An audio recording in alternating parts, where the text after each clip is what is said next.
Responsibility इन social accounting पे बच्चों आज हम बात करेंगे। एमकॉम के बच्चों के लिए जो ये हमने किया है, आप लोग समझते हैं इसको कि रेस्पॉन्सिबिलिटी अकाउंटिंग में कुछ नई विधाएं हमने जो है डाली हैं अकाउंटिंग की। बेसिक अकाउंटिंग हमारी फाइनेंशियल अकाउंटिंग, कॉस्ट अकाउंटिंग, हम मैनेजमेंट अकाउंटिंग पढ़ चुके हैं। अब उन्हीं में जो है कुछ नई जो एडिशनल सोशल अकाउंटिंग और रेस्पॉन्सिबिलिटी अकाउंटिंग की और हम लोग बढ़ रहे हैं। रेस्पॉन्सिबिलिटी अकाउंटिंग एक ऐसा सिस्टम है जिसके अंदर जो है डिफरेंट रेस्पॉन्सिबिलिटी सेंटर्स और उनके ऑब्जेक्टिव्स के बारे में हम बात करते हैं। हमारी परफॉर्मेंस मेजरमेंट प्लान्स के बारे में बात करते हैं हम, और prepares and analysing performance reports के बारे में हम लोग बात करते हैं। तो इसके अंतर्गत क्या होता है कि हमें डिफरेंट टाइप के रेवेन्यू और कॉस्ट को जो है कलेक्ट करना होता है। It is a system for controlling that executives, decision centres, managers by higher level management for holding these executives responsibility for the consequences of their decisions. इसके अंतर्गत क्या होता है कि अलग अलग रेस्पॉन्सिबिलिटी सेंटर्स बनाए जाते हैं, उनके अलग अलग मैनेजर्स होते हैं, उनको जिम्मेदारी दी जाती है कि आप उस सेंटर में कंट्रोल करेंगे कॉस्ट को। तो इन्फॉर्मेशन जो हमारे पास में डिफरेंट एक्टिविटीज़ की इन्फॉर्मेशन आती है, उसको कंट्रोल करने के लिए जो है मेजर्स अपनाए जाते हैं, परफॉर्मेंस चेक की जाती है, और इस तरह से फ्यूचर कॉस्ट कंट्रोल की तरफ ध्यान दिया जाता है।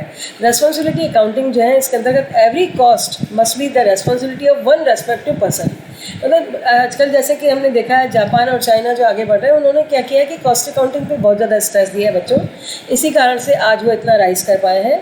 तो उनके द्वारा जो है कॉस्ट की एक एक एस्पेक्ट को जो है चेक किया जाता है। तो एक आदमी की ड्यूटी दे दी जाएगी कि आपको इस रेस्पॉन्सिबिलिटी सेंटर पे देखना है कि कॉस्ट जो है कंट्रोल रहनी चाहिए। जैसे आपने कहा कि कॉस्ट ऑफ रेंट है, हम इसको जो है एक चेक करने के लिए हमने लीज पे हमने दे दिया है, नेगोशिएट करते हैं हम उस पर।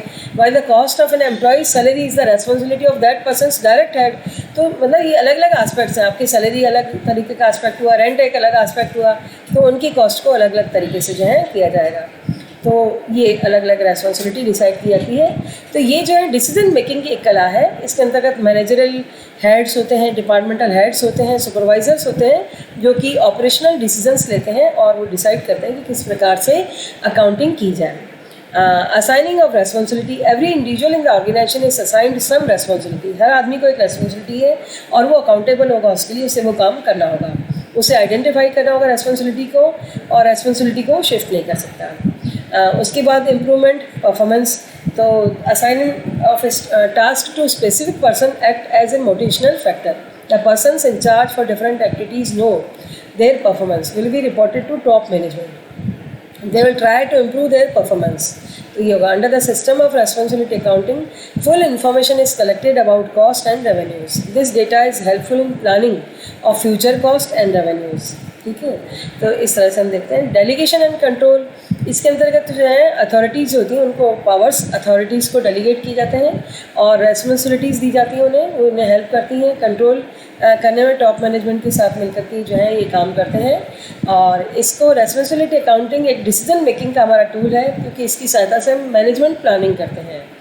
पास परफॉर्मेंस के बेसिस पे वेरियस कॉस्ट सेंटर पे टारगेट्स डिसाइड किए जाते हैं, और डिफरेंट टारगेट्स डिसाइड करने के बाद में उस पर जो है कॉस्ट का डिसाइड किया जाता है। और इसके different achieving goal steps for achieving goal of responsibility accounting. Organization is divided into various responsibility centers. Every responsibility center is working under the headship of a responsibility manager. एक manager होगा जिसके अंतर्गत काम होगा और उसे टारगेट्स दिए जाएंगे, फिर एक्चुअल परफॉर्मेंस उसका जो है कंपैरिजन किया जाएगा और टाइमली उस पर एक्शन लिया जाएगा। तो ये इस तरह से जो है रेस्पॉन्सिबिलिटी अकाउंटिंग होती है। नेक्स्ट मैंने इसमें लिया है सोशल अकाउंटिंग। तो सोशो इकोनॉमिक एक्टिविटी, बिजनेस भी एक सोशो इकोनॉमिक एक्टिविटी। हम बेटा समाज से बच्चों बाहर नहीं निकल सकते। आज हम जो समाज के लिए करेंगे तो वही हम जो है समाज से जो है बिजनेसमैन समाज से बहुत कुछ पाता है, तो उसे समाज के लिए करना होगा। तो सोशल अकाउंटिंग के अंतर्गत हम कॉर्पोरेट सोशल अकाउंटिंग लेते हैं, CSR जिसे कहा जाता है। कंपनीज़ की आजकल बेटा रेस्पॉन्सिबिलिटी डिसाइड की गई बच्चों कि उनको जो है कॉर्पोरेट सोशल अकाउंटिंग के ऊपर जो है कुछ इन्वेस्टमेंट करना ही होगा, क्योंकि कंपनियाँ नहीं करती हैं। एनवायरमेंटल जो है बहुत डिग्रेडेशन होता है कंपनीज के कारण, इंडस्ट्रियल पॉल्यूशन होता है, तो उनके ऊपर इस प्रकार की रेस्पॉन्सिबिलिटी दी जाती है सोशल अकाउंटिंग के थ्रू कि वो कुछ इस पर एक्सपेंडिचर भी करेंगे और उसका फिर जो है क्वांटिटेटिव टर्म्स में उस पर जो है उसके हिसाब किताब को मेंटेन किया जाएगा, उसकी ऑडिटिंग भी की जाएगी और उसकी रिपोर्टिंग भी की जाएगी।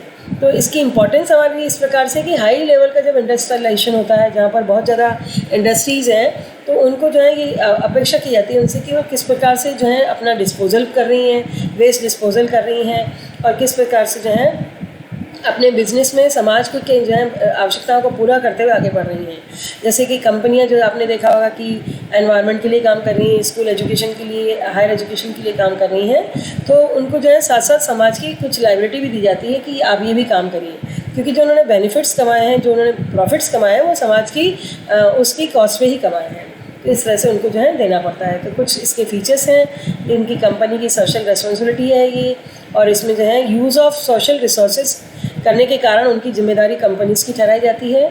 और it is a relationship between corporate sector and society, और इसमें डिफरेंट टाइप के इसके हमें बेनिफिट्स भी देखने को मिलते हैं कि ये जो है पब्लिसिटी भी होती है इससे आपकी, आप है ना कहीं पर पता लगता है कि भाई ये कंपनी टाटा है, बिरला है, ये काफ़ी खर्चा कर रही है समाज के, उस पर एम्प्लॉयज़ को मोटिवेशन मिलता है। कंपनी अपने आप को जो है इंडियन ऑयल लिखा हुआ है कि भाई ये इन्होंने गार्डन बनाया, तो आपको लगता है कि भाई गार्डन में सैर करते हुए कि समाज के लिए भी कंपनियाँ कुछ काम कर रही हैं। इस तरह से जो है हम इन कंपनियों को मानते हैं कि कंपनियों को अपनी सोशल रेस्पॉन्सिबिलिटीज़ को पूरा करना चाहिए।